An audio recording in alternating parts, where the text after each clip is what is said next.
D R bright future study centre में एक बार फिर से आपका बहुत बहुत स्वागत है। आज हम देखने वाले हैं क्लास 6 का मैथ सब्जेक्ट का पेपर, जो कि तिमाही परीक्षा 2023-24 में भी हाल ही में चल रही हैं। तो इनके आंसर्स लेके हम आए हुए हैं। तो इन क्वेश्चनों के आंसर आप ज़रूर मिलाइएगा अपने पेपर से, और जिनके पेपर नहीं हुए हैं वो इस क्वेश्चन पेपर को ध्यान से देखिए। इसमें किस प्रकार से क्वेश्चन पूछे गए हैं, इसी प्रकार से आपके एग्ज़ाम में भी आपके पेपर में क्वेश्चन पूछे जाएंगे। तो आपको इन क्वेश्चनों को ध्यान से देखना है। हो सकता है इनमें से काफ़ी क्वेश्चन आपके एग्जाम में पूछे जा सकें, है ना। तो जिसके हो चुके हैं वो अपने आंसर्स पेपर्स उठा लीजिए और देखिए आपने कितने क्वेश्चनों के आंसर सही किए हैं और कितने क्वेश्चनों के आंसर्स गलत लगाए हुए हैं। तो चलिए हम बता देते हैं आपको। फर्स्ट क्वेश्चन में इसमें पूछा गया है, सही विकल्पों को चुनकर लिखिए, है ना। सही विकल्प चुनकर लिखो। जिसमें पहला क्वेश्चन है 10 करोड़ में 1 के आगे कितने शून्य होते हैं। तो 1 के आगे आपके 8 शून्य होते हैं। कितने शून्य होते हैं? 8 इसका सही जवाब हो जाएगा। अगला है 1 लाख, इसको थोड़ा ऊपर कर देते हैं।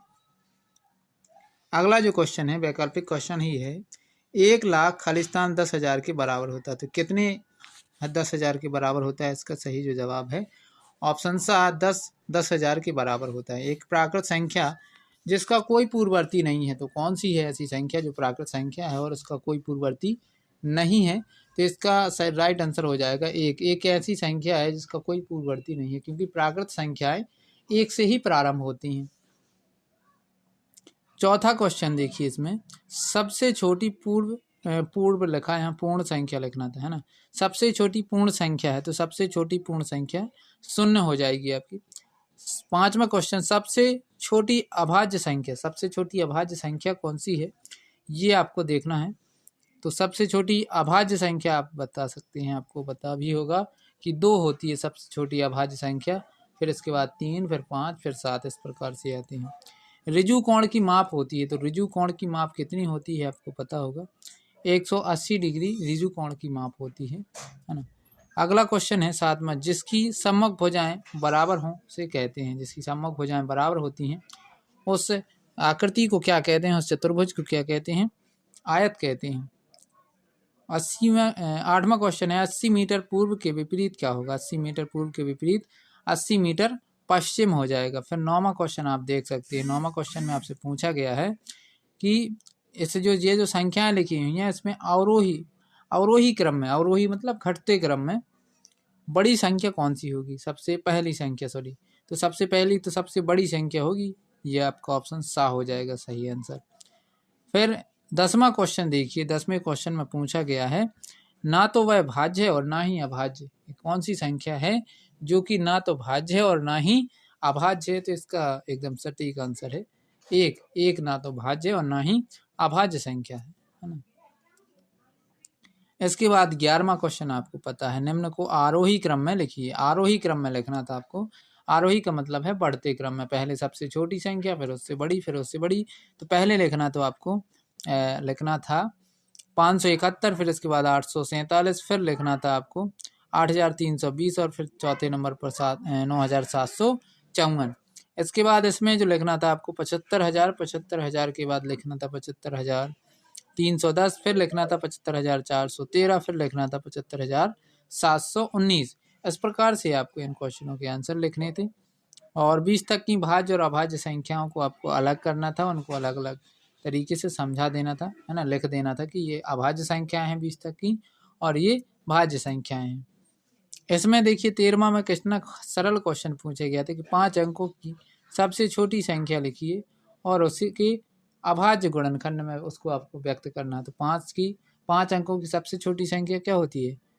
2, 2, 4, मतलब 4 जीरो और 1, ये आपकी सबसे छोटी संख्या हो जाएगी। फिर इसके आपको गुणनखंड कर देने थे इस प्रकार से, तो ये 5 का आंसर हो जाता। फिर इसके बाद देखिए आप 14वां क्वेश्चन पूछा गया है, 4 अंकों की सबसे छोटी संख्या ज्ञात कीजिए जो 18, 24 और 32 से विभाज्य। तो एक तरीके से आपको 18, 24 और 32 का लासा निकाल लेना था। लासा निकालने के बाद जो लासा मिलता आपको उसके द्वारा आपको जो 4 अंकों की सबसे छोटी संख्या है जो कि इस प्रकार है ना, ये 1000 को उस लासा से भाग करना था। जो कुछ भी आपका शेष फल बचता उसको जोड़ देते उस पूरी संख्या में 1000 में, तो आपको वो नई संख्या मिल जाती। 15वीं में ये आकृति दी गई है और इससे कोण पूछे गए थे कि कोण, जैसे यहाँ पर एक कोण बन रहा, तो कोण इसका नाम क्या होगा, ए।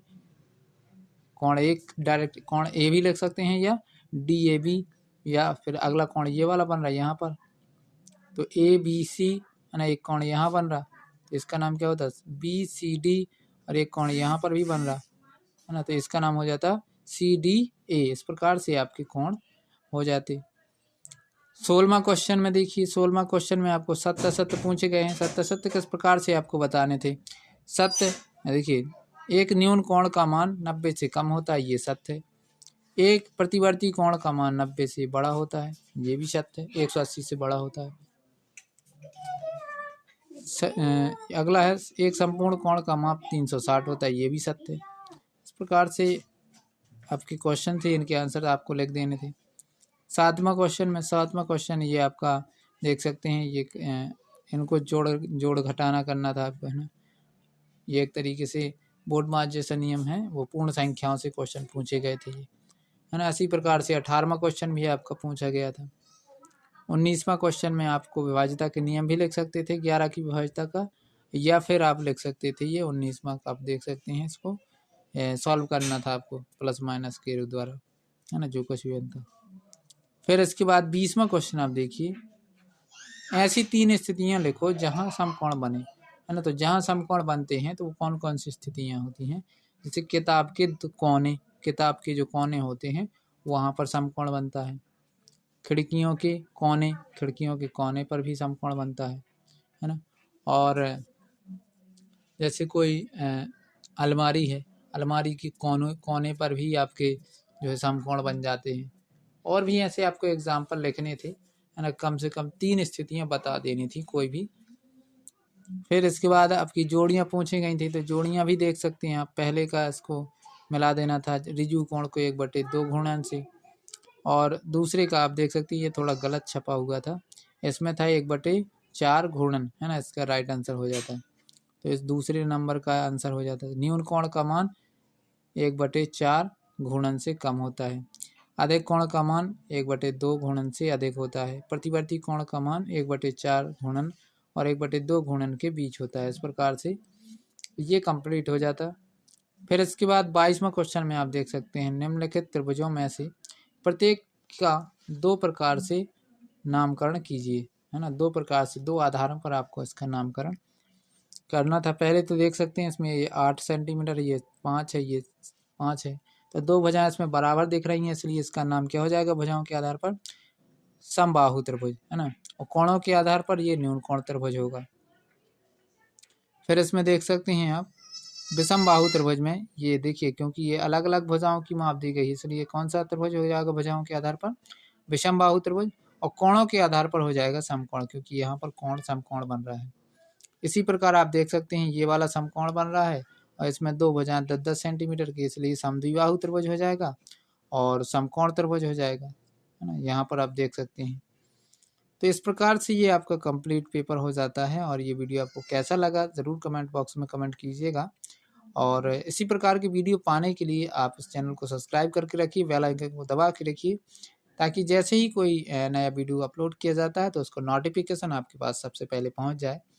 और अन्य सब्जेक्ट के पेपर्स यदि आपको इस क्लास के देखना है तो इसी क्लास की प्लेलिस्ट बनी हुई है, प्लेलिस्ट चेक कीजिए। नहीं तो आप सर्च कीजिए इसी चैनल के नाम से, तो इसी चैनल पर विजिट कीजिए, वहाँ पर आपको इस क्लास के या हर क्लास के क्लास 5 से लेके और क्लास 12 तक के कंप्लीट पेपर आपको इसमें मिल जाएंगे। कक्षा 5 से कक्षा 12वीं तक के सभी पेपर्स आपको इस चैनल पर मिल जाएंगे और स्टडी मटेरियल भी इस चैनल पर आपको प्रोवाइड किया जाता है, तो वो भी आप देखिएगा ज़रूर, है ना। तो मिलते हैं अगले वीडियो में, तब तक के लिए बहुत बहुत थैंक्स। आपका दिन शुभ हो।